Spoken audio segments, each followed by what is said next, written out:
이 마태복음 5장부터 나오는 예수님의 산상설교는 모든 그리스도인들이 읽고 묵상하고 또 점검해야 될 정말 주옥 같은 주님의 말씀이 담겨져 있고요. 그 중에서 이제 맨 먼저 시작이 되는 이 팔복, 8가지 주님이 가르쳐주시는 이 8가지 복에 대해서는 모든 믿는 사람들이 어떤 삶의 중심을 가지고 뭘 추구하며 살아야 되는지를 가르쳐 주시는 또 주옥 같은 그런 내용으로 기록되어 있습니다. 이제 내일부터 시작되는 특별 새벽 부흥회 때 이 팔복에 대해서 살펴보려고 하는데요. 오늘은 이 팔복의 서론에 해당되는 말씀입니다. 이 팔복을 포함한 산상설교의 배경이 어떻게 이루어졌느냐 하면은 바로 앞에 나오는 마태복음 4장에서 이제 예수님의 그 공적인 생애, 공생애가 이제 시작이 됩니다. 마태복음 4장 17절입니다. 이때부터, 자, 여기 나오는 이때부터라는 이 표현이 이제 예수님의 공적인 사역이 이제 시작이 되었다. 그거를 알리는 차원에서의 표현입니다. 이때부터 예수께서 비로소 전파하여 이르시되 회개하라 천국이 가까웠느니라 하시더라. 여기서 우리가 주목해야 되는 게 뭐냐면은 주님이 30년간의 그 준비 기간을 거치시고 이제 이때부터 공적인 사역이 시작되는데 주님의 공적 사역 첫 일갈, 첫 일성이 회개하라 천국이 가까웠느니라. 여기에 굉장히 중요한 의미가 있습니다. 이후에 예수님의 이 공적인 사역의 포인트가, 포커스가 어디에 있는가를 짐작하게 만드는 게 이 마태복음 4장 17절입니다. 그리고는 이제 그 하나님 나라를 선포해 나갈 제자들을 주님이 뽑으시고 부르시고, 그리고 그 다음에 23절부터 이런 말씀이 나옵니다. 예수께서 온 갈릴리에 두루 다니사 그들의 회당에서 첫째 가르치시며, 둘째 천국 복음을 전파하시며, 셋째 백성 중에 모든 병과 모든 약한 것을 고치시니. 그래서 이 세 가지, 가르치시고 천국 복음을 전파하시고 그 다음에 고치시니, 이게 예수님이 이 땅에서 하신 3대 중요한 사역이다, 이렇게 정리를 할 수가 있습니다. 근데 사실 예수님이 가르치시고 천국 복음을 전파하시고 고치시고 하는 여러 사역을 하신 거는 제일 먼저 선포하셨던 이 하나님 나라를 위한 것인데, 이 사람들의 한계는 뭐냐? 그런 중심은 잘 못 보고요. 그 눈에 보여지는 현상, 이야, 그 병자들을 고쳐주신대, 정말 신기하다. 그래서 이제 24절에 보니까 그의 소문이 온 수리아에 퍼진지라 사람들이 모든 앓는 자, 곧 각색병에 걸려서 고통당하는 자, 귀신 들린 자, 간질하는 자, 중풍병자들을 데려오니 그들을 고치시더라. 막 그저 온통 사람들의 관심은 다른 데 없습니다. 병 고쳐준대, 병 고쳐. 그러면 온 동네 아픈 사람 다 데리고 가자, 다 데리고 가자. 그래서 어느 정도 지금 이것이 지금 붐을 일으키는가 하면은 25절입니다. 갈릴리와 데가볼리와 예루살렘과 유대와 요단강 건너편에서 수많은 무리가 따르니라. 이 수많은 무리가 따르는 이 상황을 이루는 포인트는 하나예요. 병 고쳐주는 거 보러 가자. 누구도 또 병 고쳐주는 게 필요하다. 이런 상황이 벌어지니까 예수님께서 어떤 조치를 취하시는가 하면은 오늘 보면 5장 1절입니다. 현대인의 성경입니다. 예수님은 많은 사람들이 모여드는 것을 보시고 산에 올라가 앉으셨다. 그러자 제자들이 그분에게 나아왔다. 어떤 상황인지 아시겠죠? 지금 예수님은 병 고치는 거 보러 온 수많은 무리들을 피해 가시는 거예요. 그리고 산으로 가셔서 말씀을 가르치기를 원하신다는 것입니다. 저는 이 마태복음 5장 1절 2절 이 말씀을 보면서 우리 모두가 다 굉장히 진지하게 주님께 드려야 되는 질문이 하나 있다고 생각합니다. 어떤 질문을 드려야 되느냐? 5장 1절 2절 다시 한번 보십시오. 예수께서 무리를 보시고 산에 올라가 앉으시니 제자들이 나온지라. 우선 1절에 나와 있는 이 포인트가 중요합니다. 예수님을 따르는 사람들이 두 종류로 구분이 된다는 사실이에요. 하나는 무리에 해당되고 하나는 제자에 해당된다는 겁니다. 저는 오늘 여러분에게 심각한 도전을 드리면서 이 질문을 품기를 원합니다. 여러분은 무리에 속하는 분들이십니까? 제자에 속하는 분들이십니까? 무리에 속하는 사람들의 특징이 뭐라 그랬습니까? 이 본질에는 관심이 없습니다. 하나님 나라 그런 건 난 몰라. 병 고쳐준대, 병. 이 무리의 특징이에요. 이 표면적으로 드러나는 현상에만 관심을 가지고 하는 신앙생활. 뭐 기도라는 게 막 온통 하나님 나라는 뭐 없습니다. 그냥 병이나 고쳐주세요. 월급 좀 올려주세요. 취직을 왜 안 시켜주는 겁니까? 이 무리예요, 무리. 여기에 반해서 제자들은 특징이 2절 아닙니까? 2절. 입을 열어 가르쳐 이르시되. 여기서 오해하시면 안 되는 게요,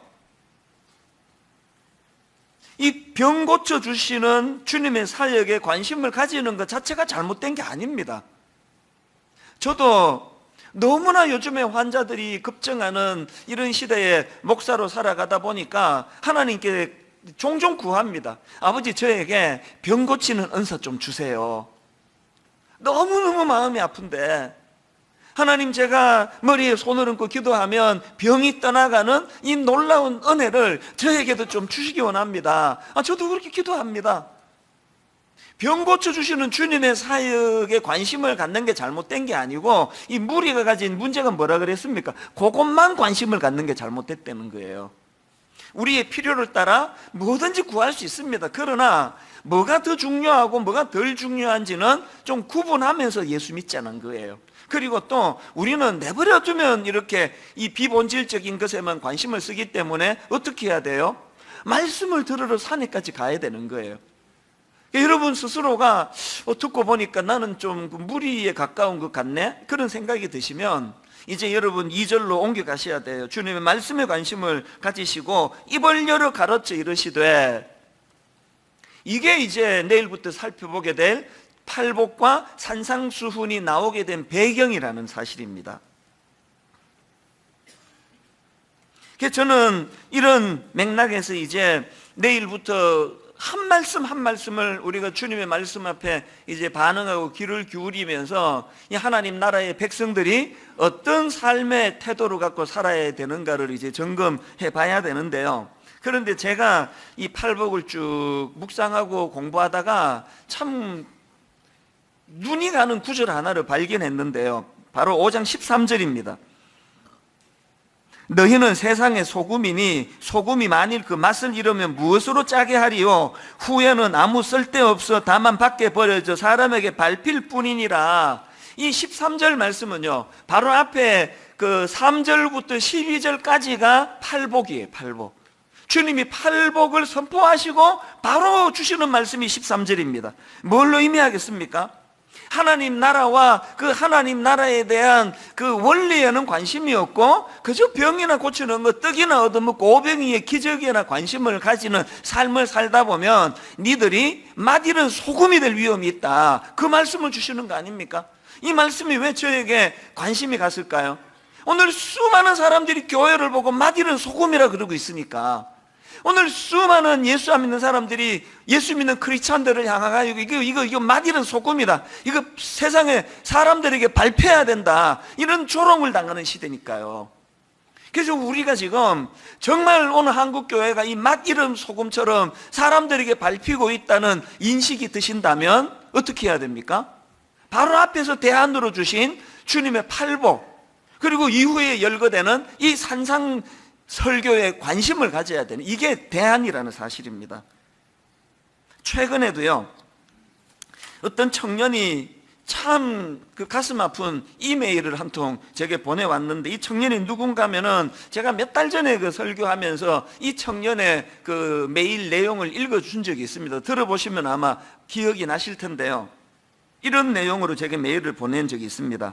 맨날 싸우는 한국 기독교 상황을 학교 기독교 수업 시간에 다루며 많은 학생들이 개독교라고 비판하는 상황에서 많은 학생들 앞에서 한 명의 기독교인으로서 정말 미안하고 무거운 책임감을 느낀다고 사과했습니다. 이런 글을 제게 보내준 청년인데요, 제가 그때 이 청년을 연대 의대 다니는 학생이라고 그렇게 소개를 했는데, 나중에 보니까 이 연대 공대를 졸업하고 지금 의대 진학을 위해서 준비하고 있는 그런 청년이더라고요. 어쨌든 이 청년이 제게 최근에 다시 이제 메일을 보내왔는데 너무 제 마음이 많이 힘들었습니다. 그리고 목사로서 참 미안했습니다. 이 청년이 지금 저 같은 목회자나 기성 크리스찬들에 대해서 울분이 많고 또 하나님에 대해서도 지금 섭섭해하고 있는 상황이에요.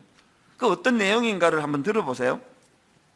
저는 비기독교인들로부터 그리고 제가 기독교를 믿으면서 당했던 수많은 손해와 또 그런 저를 감싸주지 않는 한국교회를 생각할 때마다 외롭고 하나님을 떠나고 싶을 때가 많고 지금도 그렇습니다. 비기독교인들이 얼마나 기독교인들을 혐오하고 조롱하는지 여기 메일에 다 담기 힘들 정도입니다. 저는 비기독교인들이 기독교인들을 향해 하는 말을 들을 때마다 논리적으로 너무 설득이 잘 되고 돈에 환장하고 성범죄 저지르고 옥하는 목사님 표현 빌리면 여기서 이 말하고 저기서 저 말하고 나중에 안 했다 그러고 막 굉장히 격앙되어 있는 게 느껴지지 않습니까? 또 이런 내용도 있습니다. 비기독교인들이 목사들을 보면 하나님 없는 게 분명하다는 쪽의 말이 훨씬 더 신뢰가 갑니다. 한국교회를 망쳐놓는 목사들의 존재를 비기독교인들은 하나님이 없는 가장 큰 증거라고 말합니다. 비기독교인들이 이런 목사들을 조롱하는 말로 너네가 목사면 나는 예수다 이렇게 말합니다. 너네 기독교인들이 좋은 목사 많다 하는데 좋은 목사 어디 있는지 한번 예를 들어보라. 저 또한 이러한 말들을 잘못된 말이라는 생각이 별로 들지 않는 게 오늘 한국교회의 적나라한 실상인 것 같습니다. 이 말고도 내용이 더 많이 있는데요. 제가 우선 이 청년의 글을 보면서 제가 목사라는 게 참 비참했고요. 그러나 사실은 이 형제가 너무 격앙이 돼가지고 이제 쓴 글이다 보니까 저는 이 형제의 글을 다 동의하지는 않습니다. 왜냐하니까 저는 많은 목사님들을 만나는 사람 아닙니까?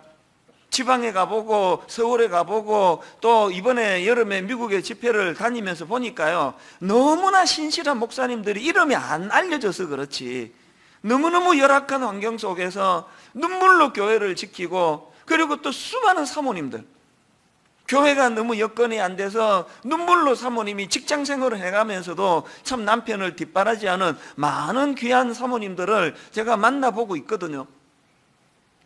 그래서 제가 이 형제의 말에 다 동의를 할 수는 없지만, 그러나 가슴 아픈 게 뭐예요? 너무나 많은 세상 사람들이 이 형제처럼 생각하고 있다는 거, 이보다 훨씬 더 심하게 생각하고 있다는 겁니다.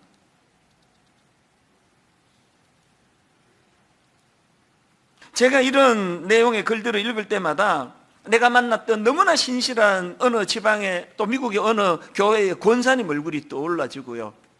정말 이건 헌신을 뛰어넘어 교회를 위하여 인생을 바친다고 할 만한 너무나 귀한 장로님들 또 우리 집사님들 얼굴이 떠오르는 게 사실이에요. 그러나 전체적으로 그런 신실한 분보다는 신실하지 않은 분이 훨씬 많기 때문에 이런 비아냥을 듣게 된 거 아닌가, 그런 생각을 하게 된다면, 오늘 우리가요, 너희는 세상의 소금이니 소금이 만일 그 맛을 잃으면 무엇으로 짜게 하리요? 후에는 아무 쓸데없어 다만 밖에 버려져 사람에게 밟힐 뿐이니라. 이런 일을 막기 위하여 하나님 내일부터 우리 팔복에 대하여 내 집중해서 그 원리를 깨닫고 주님의 뜻을 깨닫고 아버지 맛 잃은 소금이 되지 않기를 주님 앞에 은혜를 구해보겠습니다. 이번 한 주간 내내 이런 소원을 가지고 그렇게 말씀을 나누어보기를 원합니다. 그래서 제가 여러분에게 숙제를 하나 드리고 싶은데요, 이번 한 주간 동안, 한 주간이 아니라 오랜 기간 동안에 마태복음 5장부터 7장까지의 산상수훈을 필사도 해보시고요, 읽기도 하시고요, 드라마 바이블을 다운받으셔서 저는 그 드라마 바이블로 이제 성우가 육성으로 들려주는 이 예수님의 다 말씀이니까요, 그게 참 도움이 되더라고요. 그래서 한 주간 동안 왜 오늘 한국교회가, 오늘 수많은 그리스도인들이 이 맛이른 소금이 되어버렸을까, 이거를 점검하는 그런 기회로 삼았으면 좋겠습니다. 그리고 또 하나님이 이번 특세 동안에 우리가 정말 기대감을 가지고 하나님 앞에 나아갈 때 어떤 변화를 주시는가를 마음의 그 소원을 가지고 기대감을 가지고 나가시면 좋겠는데요. 여러분, 이 팔복을 통해서 깨달아야 될 두 가지 사안이 있다는 걸 이번 특세 기간에 늘 머리에 담으시면 좋겠습니다. 이 팔복을 통해서 깨달아야 되는 첫 번째가 뭐냐? 자, 여러분, 신앙생활이라는 거는 이 세상 사람들과 다르게 사는 거, 이게 신앙생활이라는 걸 깨달아야 된다는 거예요. 신앙생활은 이 세상 사람들이 가지고 있는 가치관과는 다른 가치관을 가지고 사는 거, 이게 신앙생활이라는 걸 기억해야 된다는 겁니다. 존 스토트 목사님의 그 산상수훈이라는 책이 있는데요. 그 책에 보면은 이제 이 팔복을 위시한 산상수훈의 핵심 본문이 뭐냐? 이게 그들을 본받지 말라, 이런 내용을 담고 있는 마태복음 6장 8절이 핵심 구절이다, 그렇게 주장을 합니다. 그리고는 레위기 18장 2절부터 4절 말씀을 언급을 하는데요. 자, 내용을 들어보세요. 나는 여호와 너희의 하나님이니라. 너희는 너희가 거주하던 애굽 땅의 풍속을 어떻게 하라고요? 따르지 말며, 또 내가 너희를 인도할 가나안 땅의 풍속과 규례도 어떻게 하라고요? 행하지 말고, 그 대신에 4절, 너희는 내 법도를 따르며 내 규례를 지켜 그대로 행하라. 나는 너희의 하나님 여호와이니라. 여기 나오는 애굽 땅의 풍속을 따르지 말고 너희들이 가게 될 가나안 땅의 풍속과 규례로 행하지 말고, 이 따르지 말고 행하지 말고로 강조하는 하나님의 말씀의 포인트가 어디에 있습니까? 세상 사람들하고 좀 다르게 살으라는 거 아닙니까? 세상 사람들의 가치관하고는 좀 다르게 살아가라는 거 아닙니까? 오늘 교회가 예수 믿는 사람들이, 저 같은 목회자들이 이렇게 세상 사람들의 욕을 얻어먹는 이유가 어디 있습니까? 우리가 강도짓을 합니까? 살인을 저지릅니까? 왜 이렇게 욕을 많이 먹어야 되느냐고요. 제가 설교 시간에 강도짓 하는 방법, 사기치는 법, 이런 거 가르치는 거 아니잖아요. 그리고 제가 내 양심을 걸고요, 수많은 그리스도인들을 만나면서 아무리 생각하고 또 생각해도요, 안 믿는 사람들보다 믿는 사람이 훨씬 양심적입니다. 훨씬 더 잘 사는 거 확실합니다. 제 모든 걸 그거 말씀을 드릴 수 있습니다. 그런데 왜 이렇게 욕을 먹느냐고요. 왜 이렇게 욕을 먹는지 아십니까? 강도짓 안 하고 사람 안 죽이고 이런 것 정도가 우리가 가져야 될 목표가 아니라, 그들이 우리에게 요구하는 거는 니들은 우리랑 좀 달라야 되잖아. 그게 로마서 12장 2절에 나오는 말씀 아닙니까? 너희는 이 세대를 본받지 말고, 그 다음에 오직 마음을 새롭게 함으로 변화를 받아 하나님의 선하시고 기뻐하시고 온전하신 뜻이 무엇인지 분별하도록 하라. 세상 사람들이 이 구절을 몰라서 그렇죠. 이걸 들이대는 거 아닙니까?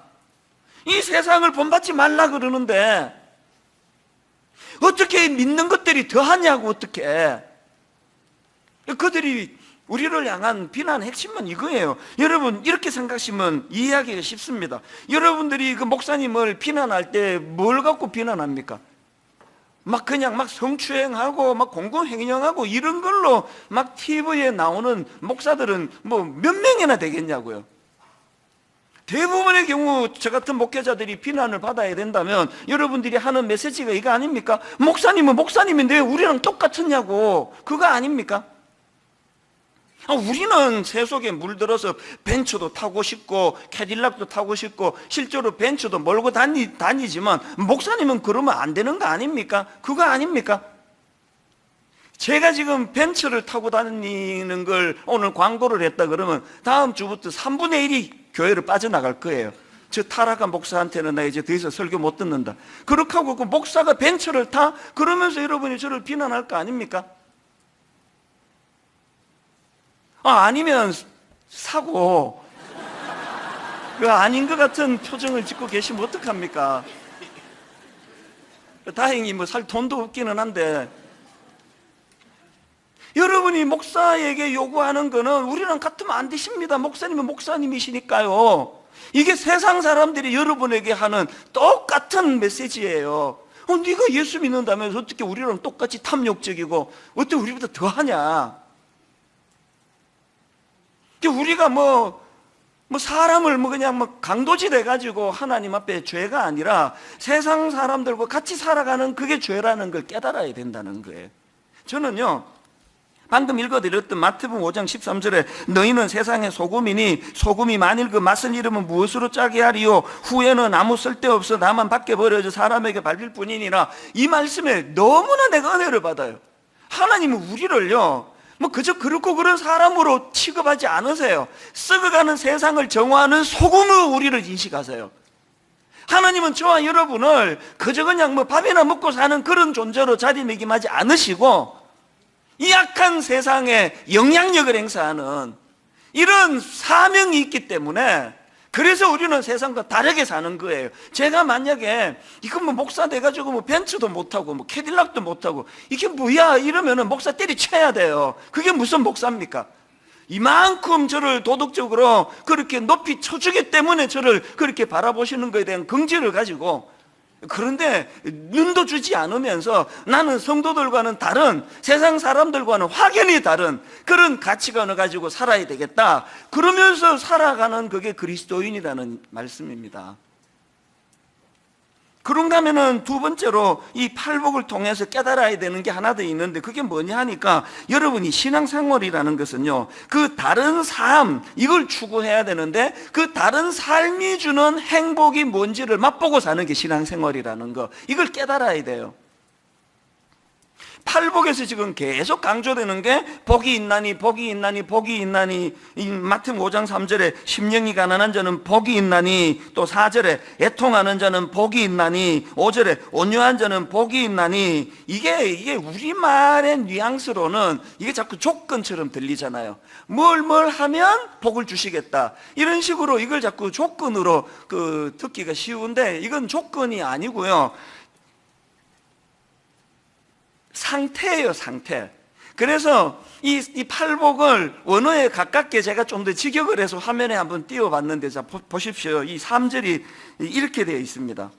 행복하구나 심령이 가난한 자들이여, 천국이 그들의 것이기 때문이다. 이 조건이 아니에요. 뭐 하면 행복하게 해줄게, 이게 아니고요, 행복하구나, 이미 이게 상태가 행복한 상태예요. 그 누가 이렇게 행복한가? 심령이 가난한 자들이래요. 아니, 그 심령이 가난한 자들이 왜 행복하지? 천국이 그들의 것이기 때문이래요. 이거는 조건이 아니라 상태예요, 상태. 이미 행복한 상태. 4절도 마찬가지. 행복하구나. 그 이미 행복한 걸 지금 선포하시는 거 아닙니까? 행복하구나. 누가? 애통하는 자들이요.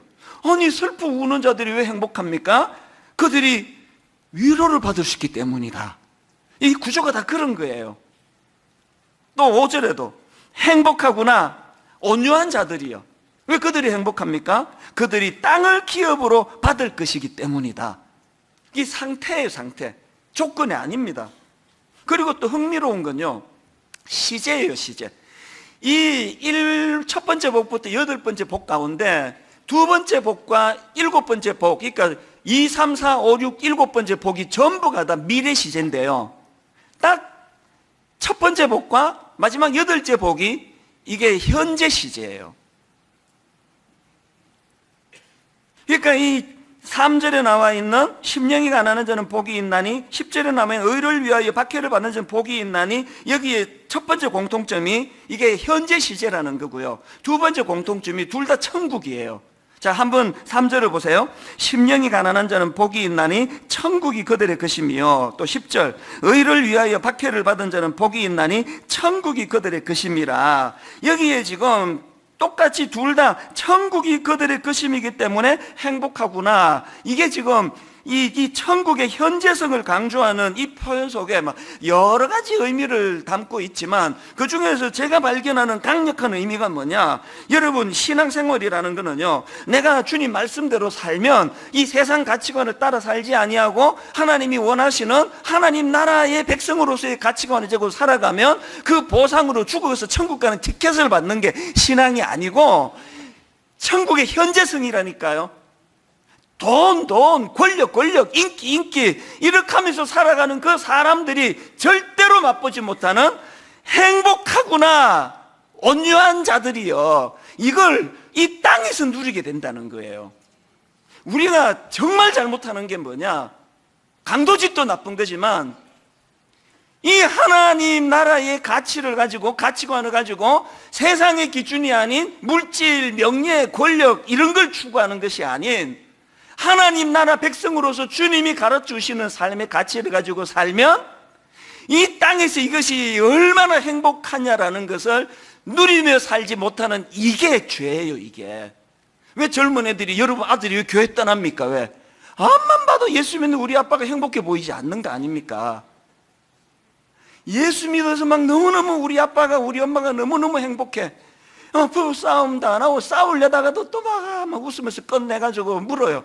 어떻게 아버지는 이렇게 행복해서, 아빠는 왜 이렇게 행복하세요? 그러면 예수 믿고 이런 애 그 참 신기해 나도. 근데 그 집 아들이 교회 떠나겠습니까?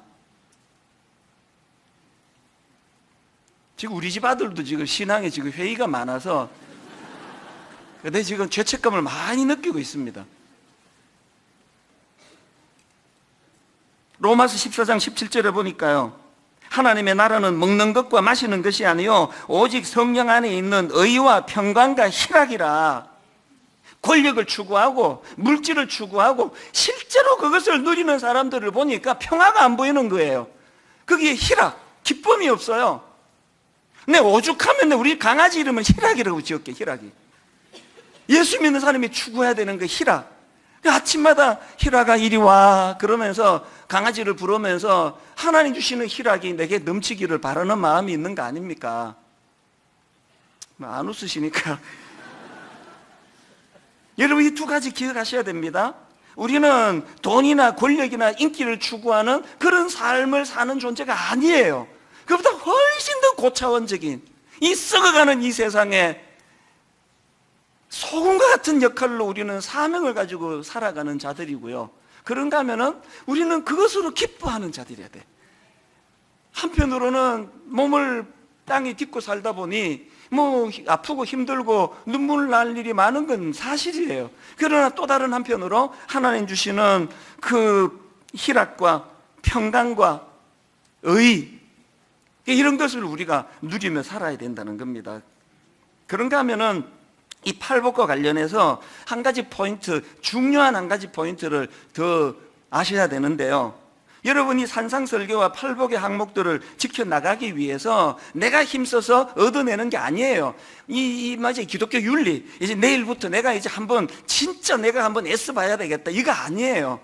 이 모든 팔복과 산상수훈을 주관하시는 분은 하나님이세요. 그분이 우리를 인도하시는 대로 따라가면 저절로 습득이 되는 게 이 팔복의 능력인 줄 믿으시기를 바랍니다.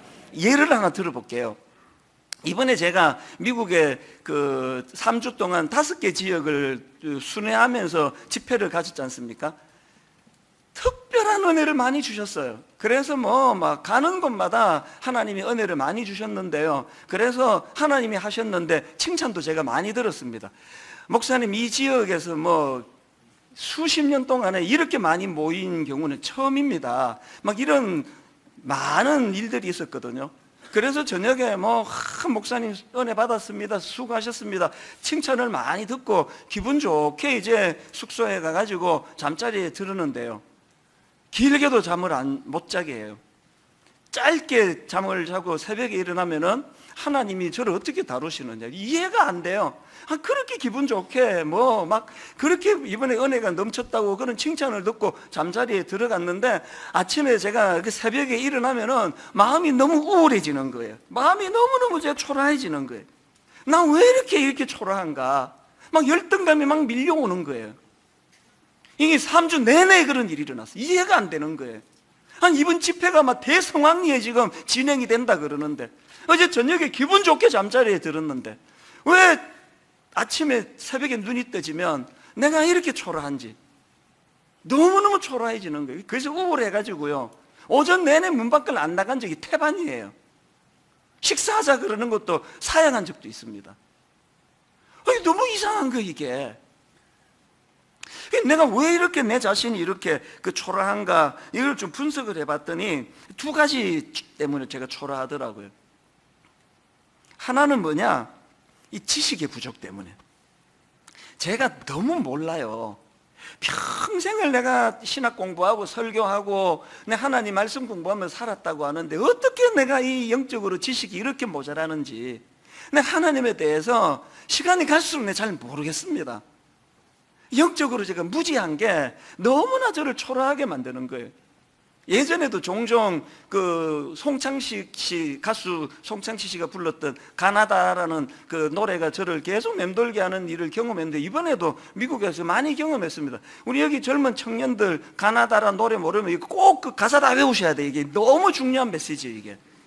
이렇게 시작하는 그 노래, 저랑 비슷한 세대는 다 아실 거예요.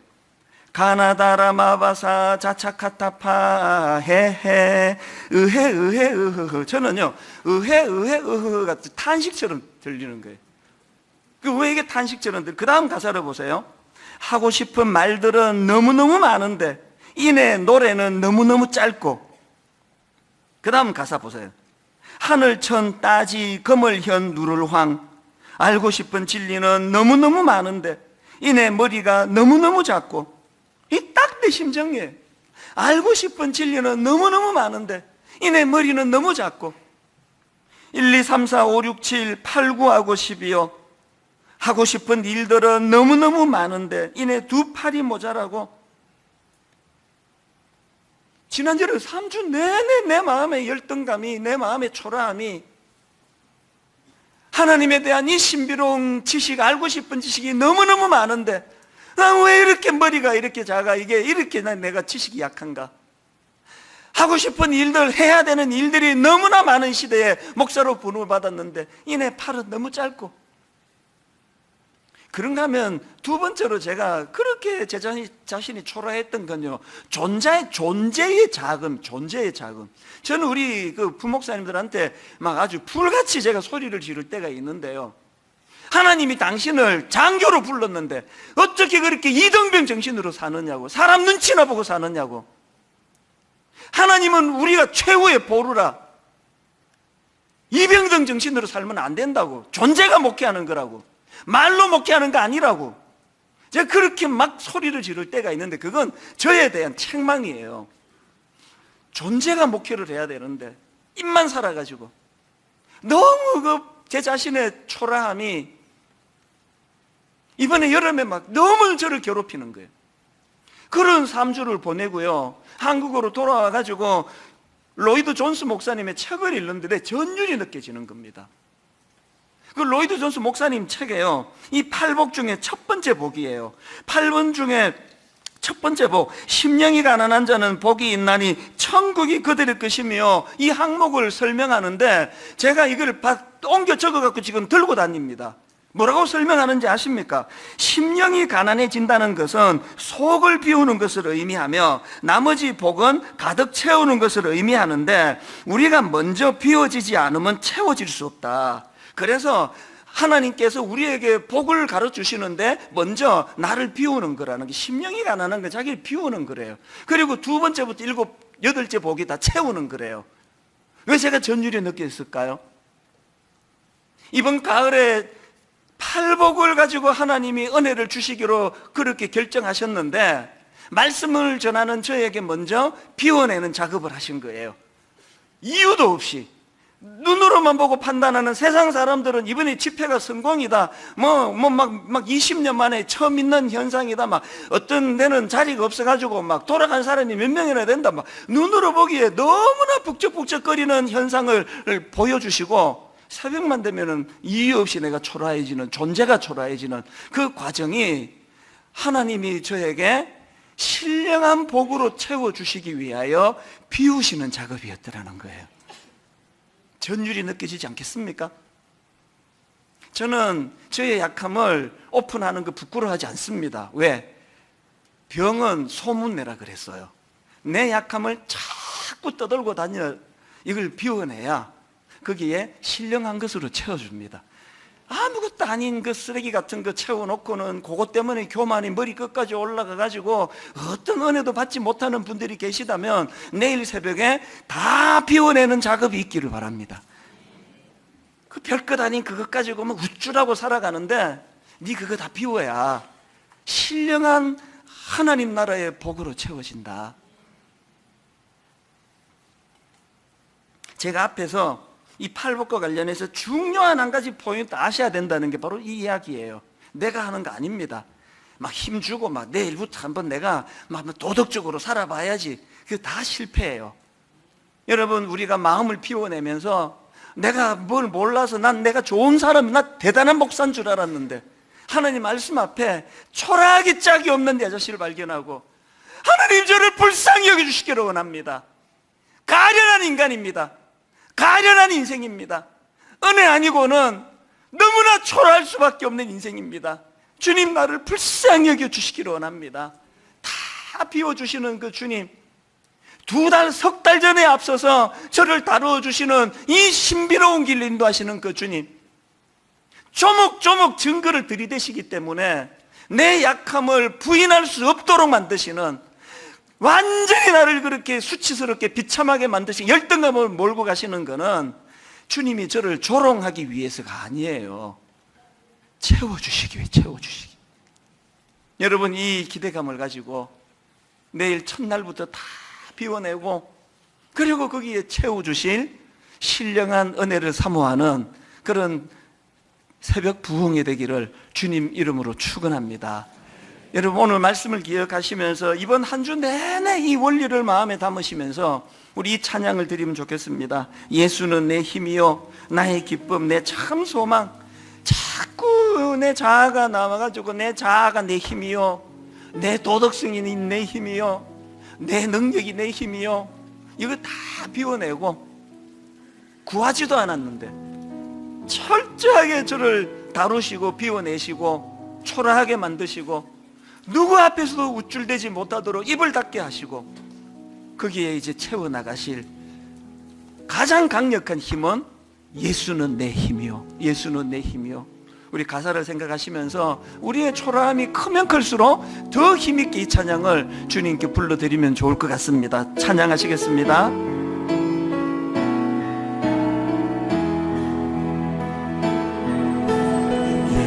예수는 내 힘이요 나의 기쁨, 내 참 소망, 내 참 소망, 그 이름의 생명이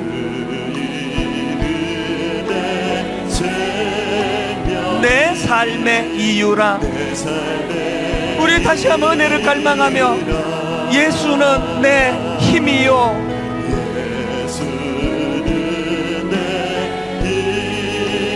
나의 기쁨, 내 참 소망, 내게 힘이 되신 그분의 이름, 그 이름의 생명이 내 삶의 이유라. 오직 주만 따라갑니다. 오직 주만 따라갑니다. 오직 주만 높임 받으소서. 오직 주만 높임 받으소서. 내 평생에 그 이름을, 그의 선하심을 세상에 노래합니다. 그 이름의 크신 능력,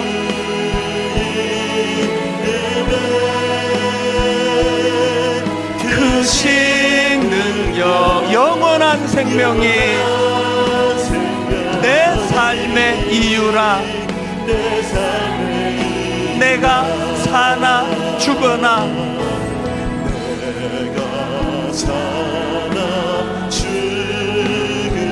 그 이름을 위하여 내 모든 것 다 드리니 전적으로 주님을 의지하며 전적으로 주님께 헌신하며 나를 받으소서. 내 힘으로 사는 인생 아닙니다. 오직 주만 따라갑니다. 내 영광을 위해 사는 인생 아닙니다. 오직 주만 높임 받으소서.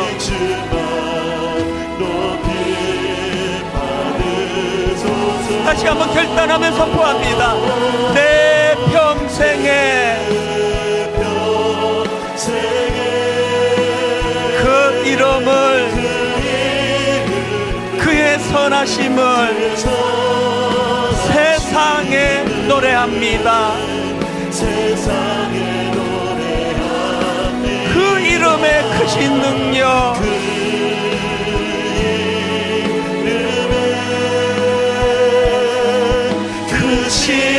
영원한 생명이 내 삶의 이유라.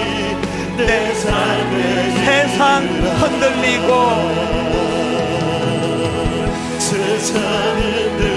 사람들은 변하여도 나는 주를 섬기리. 주님의 사랑은 영원히 변하지 않네. 나는 주를 신뢰해. 오직 믿음으로, 오직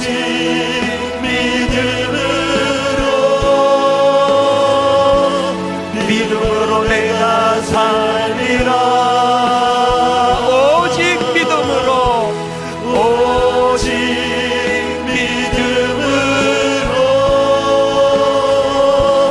믿음으로 내가 살리라. 다시 한번. 세상 흔들리고 사람들은 변하여도 나는 주를 섬기리.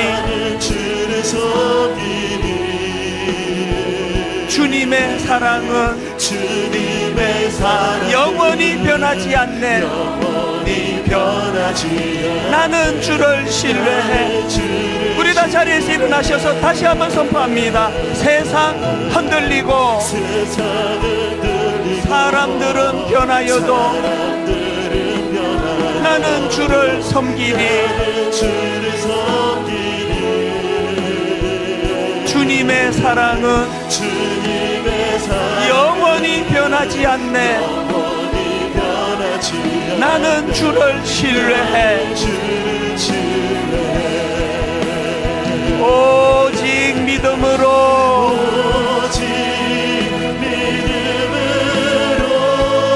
믿음으로 내가 살리라. 오직 믿음으로,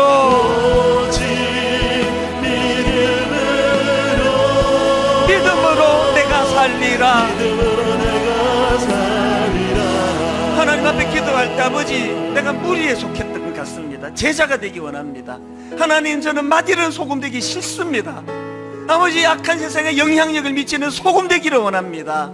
내 의지로, 내 능력으로, 내가 가진 도덕심으로 하는 것이 아니라 인도해 주시는 하나님을 의지하며 이런 가치 있는 삶을 살아가기 원합니다. 내일부터 있을 특별 새벽 부흥회에 은혜 주시기 원합니다. 우리 통성으로 한 목소리로 같이 기도하시겠습니다. 살아계신 하나님 아버지, 하나님의 은혜의 시간 사모합니다. 하나님, 그저 눈에 보이는 현상만 쫓아가는, 그저 병 고쳐주는 그 구경하고, 그저 오병이어 떡을 만들어 먹는 그 구경하고 떡이나 얻어먹는 신앙생활이 아니라 하나님 나라를 갈망하며 본질을 향하여 마음을 아버지 실어 주님께 올려드리며 그저 예수 믿어 이 땅에서 잘 먹고 잘 사는 그런 차원의 복이 아니라 아버지, 이렇게 썩어져가는 이 세상에 소금으로 우리를 부르신 그 주님의 사명을 기억하며 아버지, 마지는 소금의 자리에 던져지지 않기를 소원합니다. 마지는 소금이 되어 사람들에게 발표 초라해지지 않기를 원합니다. 그래서 하나님, 이런 팔복을 주관하시는 주님께서, 산산수훈의 말씀을 허락하신 주님께서 우리의 인생을 견인해 가시도록 온전히 의탁하고 의뢰하며 주님께 맡겨드리며 나아가기를 원하오니 주님 그렇게 인도하여 주시기를 원합니다. 우리를 새롭게 하여 주시옵소서. 그렇게 역사하실 주님만을 바라봅니다. 인도하실 주님을